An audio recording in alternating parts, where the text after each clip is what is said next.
இன்னைக்கு நம்ம ப்ரீவியஸ் வீடியோவில் நான் ஒரு எப்படி வலையை ப்ரிப்பேர் பண்ணுறதுன்னு பார்த்துருந்தேன். ஆனால் சிலருக்கு இன்னும் சந்தேகம் என்னென்னா அதை எப்படி நான் கட்டுறேன்றது ஒரு சந்தேகம் இருந்துச்சு. அந்த கமெண்ட்டில் கேட்டுருந்தாங்க. ஸோ அதை நான் இங்கே எக்ஸ்பிளைன் பண்ணுறேங்க. பார்த்தீங்கன்னா ஒரு அளவு வச்சு வலையை என்ன பண்ணுறேன், கட்டுறேன், மேக் பண்ணிகிட்டே இருக்கிறேன். சரிங்களா?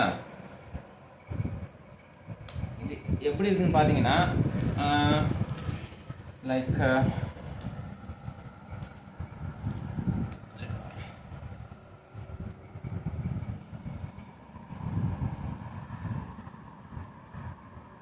இங்கே பாருங்க, ஒரு வெயிட் இருக்கு.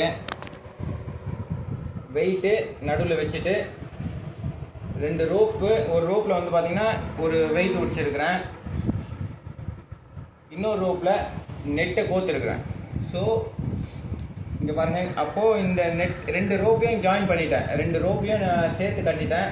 அப்போ தண்ணியில் போகும்போது என்ன ஆகும், இது இந்த நெட்டு ஒரு பக்கம் என்ன பண்ணும், ஒரு பக்கம் ஃப்ளோட் கட்டியிருக்கேன். அப்போ ஒரு பக்கம் வந்து வலை வெயிட் வந்து தண்ணிக்கு ஓடும், ஒரு பக்கம் ஃப்ளோட் இப்படி மிதக்கும். இப்படி தான் இருக்காங்க வலை குறுக்கில் இருக்கும்போது. இப்போ பார்த்தீங்கன்னா உங்களுக்கு ஒரு கம்ப்ளீட்டாக புரியும் வலை எப்படி தண்ணியில் இருக்க போகுதுன்றத.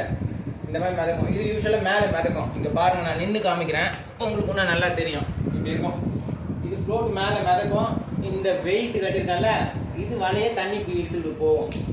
ஸோ நம்மளுக்கு சீசனை பொறுத்து வலை தரையில் விடணுமா, இப்போ இது கடலில் எப்போதும் தரையும் இருக்கும், சேர் இருக்கும். சில இடத்துங்களில் கடலில் சில இடத்துல சேர் இருக்கும், சில இடத்துல தரை இருக்கும். அது சீசனுக்கு ஏற்றா போல் நம்ம செட் பண்ணணும் வலையை. சில நேரம் வெயிட் அதிகமாக வேணும்னா நான் இந்த வெயிட் பத்தாவது பட்சத்துக்கு என்ன பண்ணுவேன், சில கல்லுங்க விற்கிது, எக்ஸ்ட்ரா அடிஷ்னல் வெயிட் வந்து கல்லை கட்டி விட்டேன்னா வலை ஃபுல்லாக தரையில் போய் இருக்கும். சில நேரம் அந்த வெயிட்டை கழட்டிட்டேன்னா என்ன பண்ணால் மேலே மிதக்கும், வலை தண்ணிக்கு மேலே மிதக்கும். அப்போ மேலே வர மீனுங்க பிடிக்கும். யூஸ்வலாக நைட்டில் விடும்போது மேலே விடுவோம், பகலில் விடும்போது தரையில் விடுவோம். அது ரெண்டு நம்மளுக்கு தெரியணும். அடுத்தது ஒரு சீசனுக்கு ஏற்ற போல் நம்ம டிஸ்டன்ஸை பொறுத்து இருக்குது, காற்று நீரோட்டம் எல்லாமே சேர்த்து இருக்குது. சரிங்களா?